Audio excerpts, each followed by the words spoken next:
जाने क्यों मनाई जाती है नाग पंचमी, पढ़े पौराणिक कथा। नाग पंचमी के दिन नागों की आराधना की जाती है। इस दिन व्रत भी रखते हैं। कहा जाता है कि इस व्रत करने और व्रत कथा पढ़ने से शुभ फल की प्राप्ति होती है। नाग पंचमी के दिन नागों की आराधना की जाती है। इस दिन व्रत भी रखते हैं। कहा जाता है कि इस व्रत करने और व्रत कथा पढ़ने से शुभ फल की प्राप्ति होती है। नाग पंचमी को लेकर कई कथाएं प्रचलित हैं। नाग पंचमी क्यों मनाई जाती है, इसका वर्णन कई तरह से किया गया है। ऐसे में हम अपने पाठकों को दो कथाएं बता रहे हैं जिसके अनुसार ये बताया गया है कि नाग पंचमी क्यों मनाई जाती है। तो चलिए पढ़ते हैं नाग पंचमी की पौराणिक कथा। भविष्य पुराण के अनुसार जब सागर मंथन हुआ था तब नागों ने अपनी माता की आज्ञा नहीं मानी थी। इसके चलते नागों को श्राप मिला था। नागों को कहा गया था कि वो राजा जन्मेजय के यज्ञ में जलकर भस्म हो जाएंगे। इससे नाग बहुत ज्यादा घबरा गए थे। इस श्राप से बचने के लिए सभी नाग ब्रह्मा जी की शरण में पहुंचे। उन्होंने ब्रह्मा जी से सारी बात कही और मदद मांगी। उन्होंने कहा कि जब नागवंश में महात्मा जरत्कारु के पुत्र आस्तिक होंगे तब वह सभी नागों की रक्षा करेंगे। यह उपाय ब्रह्मा जी ने पंचमी तिथि को बताया था। जब महात्मा जरत्कारु के पुत्र आस्तिक मुनि ने नागों को यज्ञ में जलने से बचाया था तब सावन की पंचमी तिथि थी। आस्तिक मुनि ने नागों के ऊपर दूध डालकर उन्हें बचाया था। इसके बाद आस्तिक मुनि ने कहा था कि जो कोई भी पंचमी तिथि पर नागों की पूजा करेगा उसे नागदंश का भय नहीं रहेगा। तब से ही सावन की पंचमी तिथि पर नाग पंचमी मनाई जाती है। इसके अलावा एक और कथा प्रचलित है जिसका वर्णन निम्नलिखित है। एक बार एक किसान था जिसके दो बेटे और एक बेटी थी। वो सभी एक गांव में रहते थे और बहुत ही मेहनत करते थे। किसान अपने परिवार का पेट पालने के लिए हल चलाता था। एक दिन हल जोतते हुए गलती से उसने नागिन के अंडों को कुचल दिया। इससे नागिन के अंडे नष्ट हो गए। इस समय नागिन खेत में नहीं थी, लेकिन जब वो वापस आई तो उसने देखा कि उसे अंडे नष्ट हो चुके हैं। उसने बदला लेने की ठान ली। क्रोधित नागिन ने बदले की आग में किसान के दोनों बेटों को डस लिया और उनकी मौत हो गई। दोनों बेटों को डसने के बाद नागिन किसान की बेटी को भी डसना चाहती थी, लेकिन वो घर पर मौजूद नहीं थी, इसलिए वो इसे डस नहीं पाई। नागिन किसान की बेटी को भी डसना चाहती थी, लेकिन वो घर पर नहीं थी। किसान की बेटी को डसने के इरादे से नागिन अगले दिन फिर उसके घर पहुंची। वहां किसान की बेटी ने एक कोटरी दूध नागिन के सामने रख दिया। ये सब देखकर वो बहुत हैरान हुई। उस लड़की ने नागिन से माफी मांगी।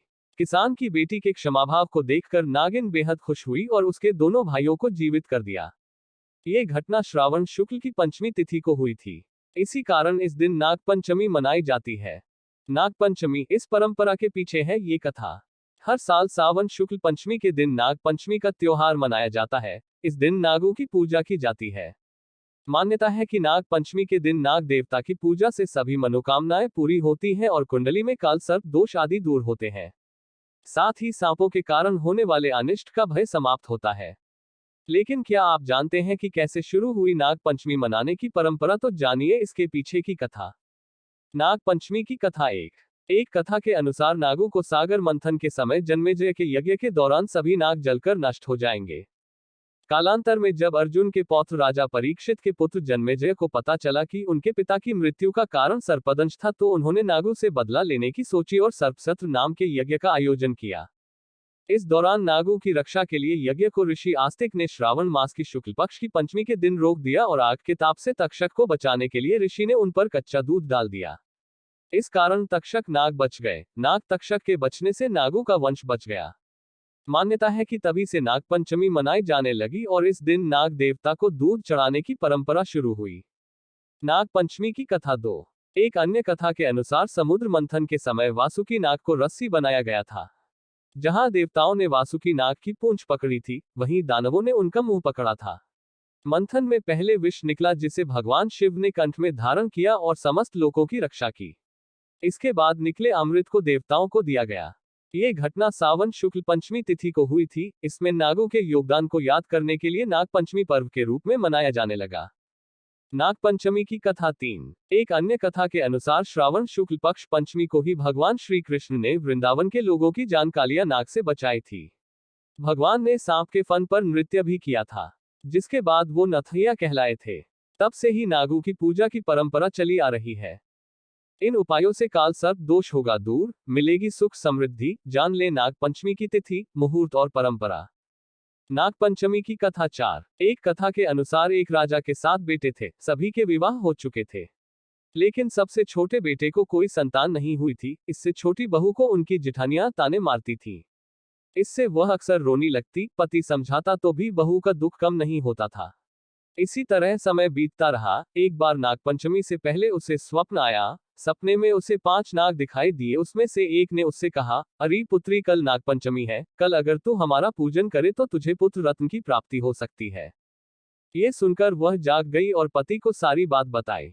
इस पर पति ने कहा कि इसमें कौन सी बड़ी बात है।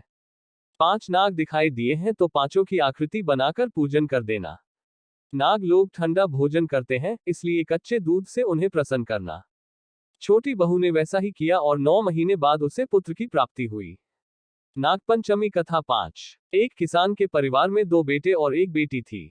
एक दिन खेत जोतते समय हल से नाग के 3 बच्चे मर गए। पहले तो नागिन खूब रोई, बाद में बदला लेने का संकल्प किया और रात में किसान, उसकी पत्नी और दोनों बेटों को डस लिया। अगले दिन वह किसान की बेटी को डसने चली तो उसने उसके सामने दूध रख दिया और हाथ जोड़कर क्षमा मांगने लगी। इससे प्रसन्न होकर नागिन ने किसान परिवार के सभी सदस्यों को जीवित कर दिया। इस दिन सावन शुक्ल पंचमी तिथि थी। तब से नागों के कोप से बचने के लिए नागपंचमी पर नागों की पूजा की जाती है। नागपंचमी के दिन इनका करें स्मरण। धार्मिक ग्रंथों के अनुसार नागपंचमी के दिन अनंत, वासुकी, पद्म, महापद्म, तक्षक, कुलीर, करकट, शंख, कालिया और पिंगल आदि नागों का ध्यान किया जाता है और इस दिन घर के दरवाजे पर सांप की 8 आकृतियां बनाई जाती है और हल्दी, रोली, अक्षत और पुष्प चढ़ाकर सर्प देवता की पूजा की जाती है। इस दिन कच्चे दूध में घी और शक्कर मिलाकर नाग देव का स्मरण कर उन्हें अर्पित करना चाहिए।